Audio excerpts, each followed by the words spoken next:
ಕಡಿಮೆ ಸಿಬಿಲ್ ಸ್ಕೋರ್ ನಿಂದ ಸಾಲ ಕ್ರೆಡಿಟ್ ಕಾರ್ಡ್ ಅಪ್ಲಿಕೇಶನ್ ರಿಜೆಕ್ಟ್ ಆಗ್ತಾ ಇದೆಯಾ? ಇನ್ ಮುಂದೆ ಆಗಲ್ಲ. SBM Z ಕ್ರೆಡಿಟ್ ಕಾರ್ಡ್ ಬಳಸಿ ಈಸಿಯಾಗಿ ಕ್ರೆಡಿಟ್ ಸ್ಕೋರ್ ಅನ್ನ 750 ಗಿಂತ ಜಾಸ್ತಿ ಮಾಡ್ಕೋಬಹುದು. ಇದೊಂದು FD ಆಧಾರಿತ ಕಾರ್ಡ್. UPI ಬಳಸಿ ಕ್ರೆಡಿಟ್ ಕಾರ್ಡ್ ಬ್ಯಾಲೆನ್ಸ್ ಅನ್ನ ಖರ್ಚು ಮಾಡಬಹುದು. FD ಗೆ RBI ಗ್ಯಾರಂಟಿಯೊಂದಿಗೆ 7% ಇಂಟ್ರೆಸ್ಟ್ ಕೂಡ ಸಿಗುತ್ತೆ. 30 ದಿನದಲ್ಲೇ ಕ್ರೆಡಿಟ್ ಸ್ಕೋರ್ ನಲ್ಲಿ ಇಂಪ್ರೂವ್ಮೆಂಟ್ ಕೂಡ ನೋಡಬಹುದು. ಡಿಸ್ಕ್ರಿಪ್ಷನ್ ಹಾಗೂ ಪಿನ್ ಕಾಮೆಂಟ್ ನಲ್ಲಿರೋ ಲಿಂಕ್ ಮೂಲಕ Z ಆಪ್ ಡೌನ್ಲೋಡ್ ಮಾಡಿ. 4 ದೇಶಗಳೊಂದಿಗೆ ಭಾರತ ಬಿಗ್ ಡೀಲ್. ಮಾರುಕಟ್ಟೆ ಓಪನ್ ಮಾಡಿದ ಯುರೋಪಿಯನ್ ಶ್ರೀಮಂತರು. ಭಾರತಕ್ಕೆ ಹರಿಯಲಿದೆ $100 ಬಿಲಿಯನ್.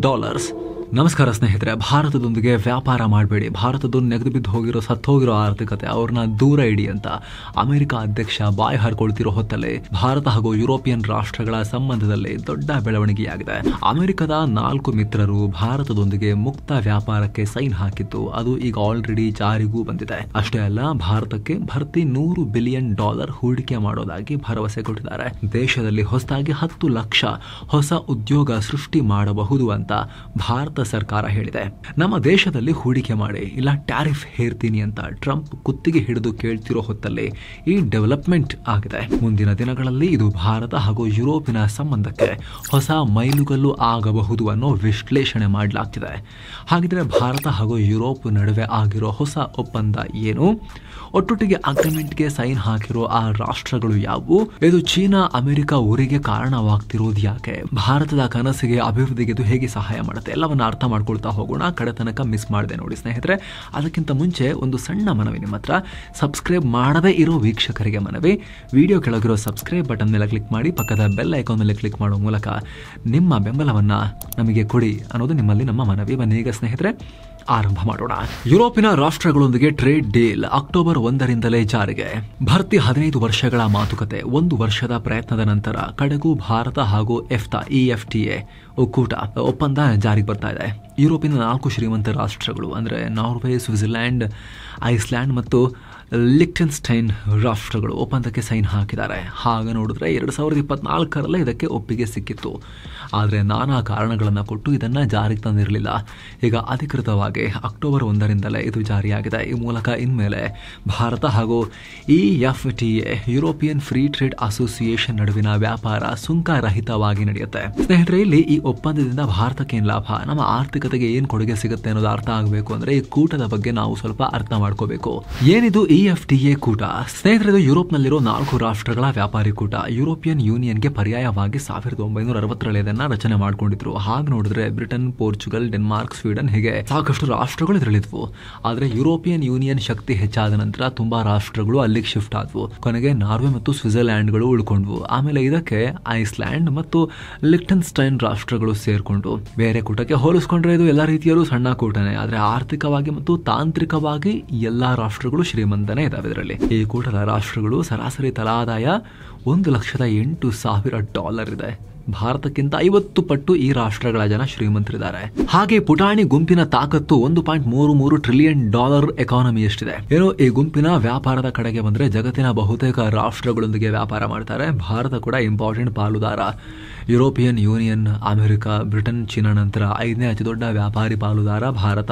2024-25ನೇ ವರ್ಷದಲ್ಲಿ ಭಾರತ ಮತ್ತು EFTA ನಡುವೆ ಒಟ್ಟು $24.4 ಬಿಲಿಯನ್ ಅಂದ್ರೆ $2.1 ಲಕ್ಷ ಕೋಟಿ ರೂಪಾಯಿ ಮೌಲ್ಯದ ವ್ಯಾಪಾರ ಆಗಿತ್ತು. ಈ ಪೈಕಿ ಭಾರತ ಕೇವಲ $1.96 ಬಿಲಿಯನ್ ನಷ್ಟು ಮೌಲ್ಯದ ಸರಕುಗಳನ್ನ EFTA ರಾಷ್ಟ್ರಗಳಿಗೆ ಎಕ್ಸ್ಪೋರ್ಟ್ ಮಾಡಿದ್ರೆ ಅಲ್ಲಿಂದ ಭರ್ತಿ $22.45 ಬಿಲಿಯನ್ ಮೌಲ್ಯದ ಸರಕನ್ನ ಭಾರತ ಇಂಪೋರ್ಟ್ ಮಾಡಿಕೊಂಡಿದೆ. ಸೊ ಇಷ್ಟು ದಿನ ಇವರು ಭಾರತಕ್ಕೆ ತಂದು ಸುರಿತಾ ಇದ್ರು. ಅದರಲ್ಲೂ ಸ್ವಿಟ್ಜರ್ಲ್ಯಾಂಡ್ ಒಂದೇ ನಮಗೆ $21.24 ಬಿಲಿಯನ್ ಮೊತ್ತದ ವಸ್ತುಗಳನ್ನು ಸುರಿತಾ ಇತ್ತು.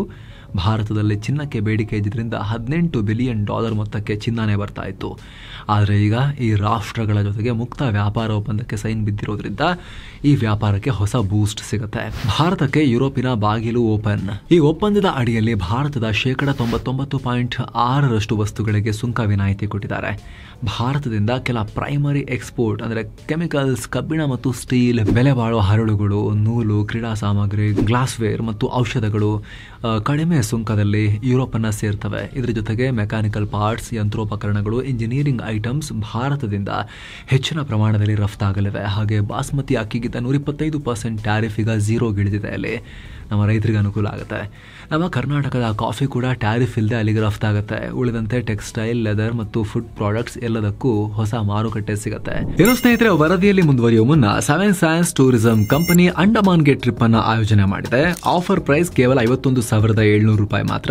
ಅಂಡಮಾನ್ 4 ನೈಟ್ 5 ಡೇಸ್ ಟ್ರಿಪ್ ಇದು. ಈ ಪ್ಯಾಕೇಜ್ ನಲ್ಲಿ ಫ್ಲೈಟ್ ಟಿಕೆಟ್ಸ್, 3 ಸ್ಟಾರ್ ಹೋಟೆಲ್ ನಲ್ಲಿ stay, all meals, cellular jail, light and sound show, Havelock island tour, Baratang island tour, limestone cave, elephant beach tour, AC transport ವ್ಯವಸ್ಥೆ, private ferry tickets, 24/7 Kannada tour manager ಸೌಲಭ್ಯ ಎಲ್ಲ ಇರುತ್ತೆ. ಹೊರಡೋ ದಿನ 10 November 2025. ಕೆಲವೇ ಸೀಟುಗಳು ಲಭ್ಯ. ಆಸಕ್ತರು ಈ ನಂಬರ್ಗೆ ಕಾಲ್ ಮಾಡಿ ನಿಮ್ಮ ಸೀಟನ್ನು ಕೂಡ ಬುಕ್ ಮಾಡಿ.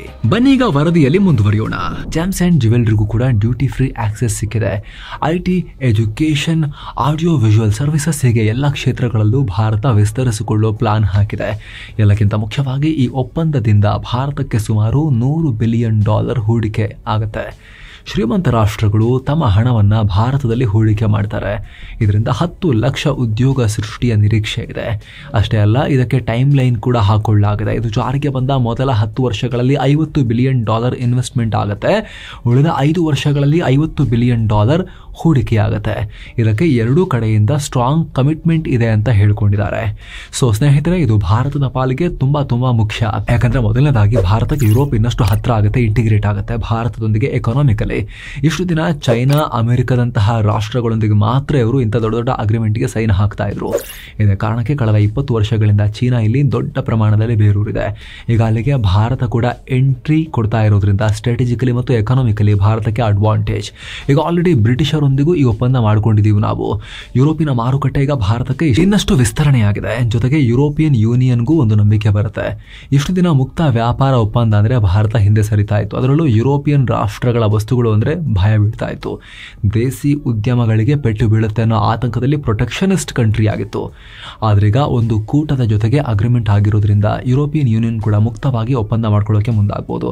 ಹಾಗೆ ಇಸ್ರೇಲ್, ಚಿಲಿ, ಒಮಾನ್, ಕೆನಡಾ, ಪೆರು, ಸೌತ್ ಆಫ್ರಿಕಾ, ನ್ಯೂಜಿಲೆಂಡ್ ರಾಷ್ಟ್ರಗಳಿಗೂ ಇದರಿಂದ ನಂಬಿಕೆ ಬರುತ್ತೆ. ಹಾಗೆ ದೊಡ್ಡ ಪ್ರಮಾಣದಲ್ಲಿ ಹೂಡಿಕೆ ಹರಿದು ಬರೋದ್ರಿಂದ ಉತ್ಪಾದಕ ರಾಷ್ಟ್ರ ಆಗಬೇಕು ಅನ್ನೋ ಭಾರತದ ಕನಸಿಗೂ ಇದು ದೊಡ್ಡ ಬೂಸ್ಟ್ ಕೊಡುತ್ತೆ. ಹಾಗೆ ಭಾರತ, ಅಮೆರಿಕ, ರಷ್ಯಾ, ಚೀನಾ ಅನ್ನೋ ಸಾಂಪ್ರದಾಯಿಕ ವ್ಯಾಪಾರಿಗಳನ್ನ ಬಿಟ್ಟು ತಾನು ಹೊಸ ಮಿತ್ರರನ್ನ ಕಂಡುಕೊಳ್ಳಬಲ್ಲೆ. ಬೇರೆ ಕಡೆನೂ ನಮಗೆ ಫ್ರೆಂಡ್ಸ್ ಇದ್ದಾರೆ, ಬೇರೆಯವರೊಂದಿಗೂ ನಾವು ದೂರದ ಟೆರಿಟರಿಗೆ ಹೋಗಿ ವ್ಯಾಪಾರ ಮಾಡ್ತೀವಿ ಅನ್ನೋ ಕಾನ್ಫಿಡೆನ್ಸ್ನ ಭಾರತ ತೋರಿಸ್ಬೋದು. ಅದರಲ್ಲೂ ಟ್ಯಾರಿಫ್ ಹೆಸರಲ್ಲಿ ಟ್ರಂಪ್ ಭಾರತವನ್ನು ಇಕ್ಕಟ್ಟಿಗೆ ಸಿಕ್ಕಾಕಿಸ್ತಿರೋ ಹೊತ್ತಲ್ಲಿ, ಹೆದರಿಸ್ತಿರೋ ಹೊತ್ತಲ್ಲಿ ಇದರ ಮಹತ್ವ ಇನ್ನಷ್ಟು ಜಾಸ್ತಿ ಆಗುತ್ತೆ. ಹಾಗಿದ್ರೆ ಅವ್ರಿಗೇನು ಲಾಭ ನಮ್ಮಿಂದ?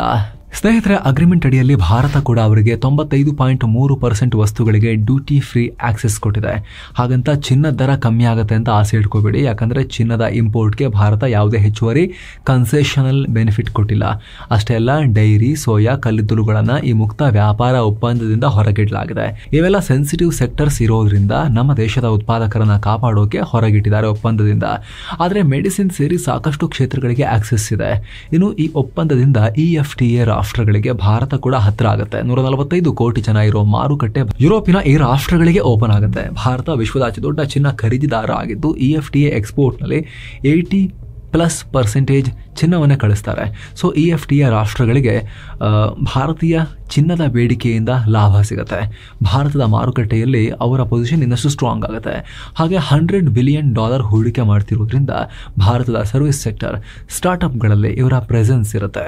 ಭಾರತದಂತಹ ಎಮರ್ಜಿಂಗ್ ಎಕಾನಮಿಯಲ್ಲಿ ಭರ್ಜರಿ ಲಾಭ ಮತ್ತು ಉಪಸ್ಥಿತಿಯನ್ನು ಅವರು ಕಂಡುಕೊಳ್ಬಹುದು. ಹಾಗೆ IT, ಎಜುಕೇಶನ್, ಫಿನಾನ್ಷಿಯಲ್ ಸರ್ವಿಸ್ಗಳಲ್ಲೂ ಕೂಡ ಅವರಿಗೆ ಲಾಭ ಆಗುತ್ತೆ. ಭಾರತಕ್ಕೆ ಸವಾಲು ಇಷ್ಟೆಲ್ಲ ಇದ್ರೂ ಕೂಡ ಭಾರತಕ್ಕೆ ಕೆಲ ಗಂಭೀರ ಸವಾಲುಗಳು ಇದೆ. ಮೊದಲಿಗೆ ವ್ಯಾಪಾರ ಕೊರತೆ, ಇದನ್ನ ಭಾರತದ ರಫ್ತು ತುಂಬಬೇಕು. ಎರಡನೇದು, ಈ EFTA ಭಾರತದ ಕಂಪನಿಗಳಿಂದ ಫಾರ್ಮಾ ಪ್ರಾಡಕ್ಟ್ಗಳಿಗೆ ಡೇಟಾ ಎಕ್ಸ್ಕ್ಲೂಸಿವಿಟಿ ಡಿಮಾಂಡ್ ಮಾಡುತ್ತೆ. ಅಂದ್ರೆ ಯಾವುದೇ ಒಂದು ಕಂಪನಿ ಹೊಸದಾಗಿ ಔಷಧಿಯನ್ನು ತಯಾರು ಮಾಡಿದ್ರೆ ಅದು ಸರ್ಕಾರಕ್ಕೆ ತನ್ನೆಲ್ಲ ಟೆಸ್ಟ್ ರಿಸಲ್ಟ್ ಸಬ್ಮಿಟ್ ಮಾಡುತ್ತೆ. ಇದಾದ್ಮೇಲೆ ಆ ಕಂಪನಿಗೆ ಲೀಗಲ್ ಪ್ರೊಟೆಕ್ಷನ್ ಆಗಿ ಒಂದಿಷ್ಟು ವರ್ಷಗಳ ಕಾಲ ಡೇಟಾ ಎಕ್ಸ್ಕ್ಲೂಸಿವಿಟಿ ಹಕ್ಕುಗಳನ್ನು ಕೊಡುತ್ತೆ. ಇದನ್ನು ಕೊಟ್ಟರೆ ಬೇರೆ ಯಾವುದೇ ಕಂಪನಿಗಳು ಇದನ್ನು ಕಾಪಿ ಮಾಡಿ ಮೆಡಿಸಿನ್ ತಯಾರಿಸುವ ಹಾಗಿಲ್ಲ. ಇದರಿಂದ ಭಾರತದ ಜನರಿಕ್ ಮೆಡಿಸಿನ್ ಉತ್ಪಾದನೆಗೆ ಸಮಸ್ಯೆ ಆಗಬಹುದಾ ಅನ್ನೋ ಚರ್ಚೆ ಇದೆ. ಅತಿ ಹೆಚ್ಚು ಫಾರ್ಮಾ ಪ್ರಾಡಕ್ಟ್ ತಯಾರಿಸೋ, ಅದರಲ್ಲೂ ಕೂಡ ಜೆನೆರಿಕ್ನಲ್ಲಿ ಕಿಂಗ್ ಆಗಿರೋ ಭಾರತದ ಫಾರ್ಮಾ ಉದ್ಯಮಕ್ಕೆ ಅಡ್ಡಿ ಆಗುತ್ತಾ ಅನ್ನೋ ಚರ್ಚೆ ನಡೀತಾ ಇದೆ.